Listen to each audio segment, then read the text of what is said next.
News പ്ലസിലേക്ക് വിശദമായി. പത്തനംതിട്ട ജില്ലയിലെ Ezhumattoor government higher secondary സ്കൂളിൽ വിദ്യാർത്ഥിക്ക് സഹപാഠികളുടെ ക്രൂരമർദ്ദനം. ഉടുപ്പിൽ പേന കൊണ്ട് വരച്ചത് ചോദ്യം ചെയ്തതിനാണ് +2 വിദ്യാർത്ഥിയെ ക്രൂരമായി തല്ലിയത്. മർദ്ദനത്തിന് ഇരയായ കുട്ടിയുടെ കുടുംബം പെരുമ്പെട്ടി പോലീസിൽ പരാതി നൽകിയിട്ടുണ്ട്. കൂടുതൽ വിവരങ്ങളുമായി ശ്രീരാജ് ബാബു ചേരുന്നു. ശ്രീരാജ്, ഈ വിദ്യാർത്ഥിക്ക് മർദ്ദനമേറ്റ കുട്ടിയുടെ ആരോഗ്യസ്ഥിതി എങ്ങനെയാണ്? ക്രൂരമായ മർദ്ദനമാണോ ഏറ്റിരിക്കുന്നത്? വലിയ പരുക്കുകളുണ്ടോ? എന്താണ് ലഭിക്കുന്ന വിവരങ്ങൾ? തീർച്ചയായും ലക്ഷ്മി, ക്രൂരമായ മർദ്ദനമാണ് അഭിനവിനെ ഏറ്റിട്ടുള്ളത്. അഭിനവിന്റെ കണ്ണട ഉൾപ്പെടെ തകരുന്ന തരത്തിലായിരുന്നു മർദ്ദനം.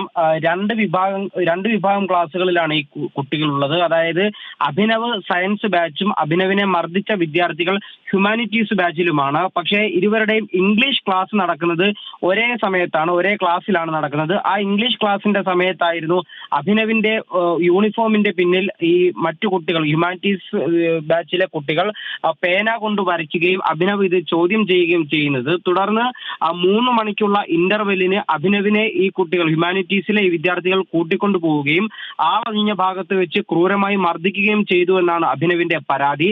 അഭിനവിന്റെ കണ്ണിനും ചെവിക്കുമടക്കം സാരമായ പരിക്കേറ്റിട്ടുണ്ട്. തുടർന്ന് മറ്റു വിദ്യാർത്ഥികൾ തന്നെ ഇവരെ പിടിച്ചു മാറ്റുകയും അധ്യാപകരെ വിവരമറിയിക്കുകയുമായിരുന്നു. തുടർന്ന് അധ്യാപകർ വീട്ടിൽ വിവരമറിയിക്കുകയും ചെയ്തു. അങ്ങനെയാണ് ഇവർ പോലീസിൽ പരാതി നൽകുന്നത്. അഭിനവിന്റെ അമ്മയും സഹോദരനും അടക്കമാണ് ഈ പോലീസിൽ പരാതി നൽകിയിട്ടുള്ളത്. പോലീസ് പറയുന്നത് കൃത്യമായി ഇതിൽ സ്കൂൾ അധികൃതരുടെ വിശദീകരണം ഉൾപ്പെടെ തേടേണ്ട ആവശ്യമുണ്ട്. അധ്യാപകരുടെ വിശദീകരണം അടക്കം തേടേണ്ട സാഹചര്യമുണ്ട് എന്നാണ് പറഞ്ഞത്. എന്തായാലും മർദ്ദനത്തിന് ശേഷം ഈ സ്കൂളിലെത്തിയ അഭിനവിന്റെ അമ്മയും സഹോദരനുമാണ് അഭിനവിനെ പിന്നീട് കൂട്ടിക്കൊണ്ടു പോകുന്നതും മല്ലപ്പള്ളി താലൂക്ക് ആശുപത്രിയിൽ പ്രവേശിപ്പിക്കുന്നതും. കണ്ണിന് സാരമായ പരിക്കേറ്റിട്ടുണ്ട്, അതുപോലെ തന്നെ ചെവിക്കും സാരമായ തരത്തിലുള്ള പരിക്കേറ്റിട്ടുണ്ട്. എന്തായാലും ക്രൂരമായ മർദ്ദനമാണ് ഏറ്റിട്ടുള്ളത്. ഉടുപ്പിന്റെ പിൻവശം പേന കൊണ്ട് കുത്തി വരച്ചത് ചോദ്യം ചെയ്തതിനാണ് ഇത്തരത്തിൽ മർദ്ദനമേറ്റിട്ടുള്ളത്. എഴുമറ്റൂർ സ്വദേശിയാണ്. എഴുമറ്റൂർ ഗവൺമെന്റ് ഹയർ സെക്കൻഡറി സ്കൂളിലായിരുന്നു ഇത്തരത്തിലുള്ള ഒരു സംഭവം ഉണ്ടായത്.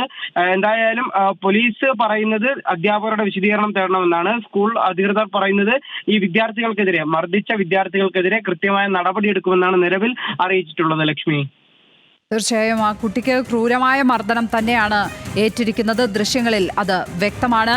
ഉടൻ തന്നെ ഈ വിഷയത്തിൽ ഒരു നടപടി ഉണ്ടാകും എന്ന് പ്രതീക്ഷിക്കുന്നു. ശ്രീരാജ് ബാബുവാണ് വിവരങ്ങൾ പങ്കുവച്ചത് പത്തനംതിട്ടയിൽ നിന്ന്.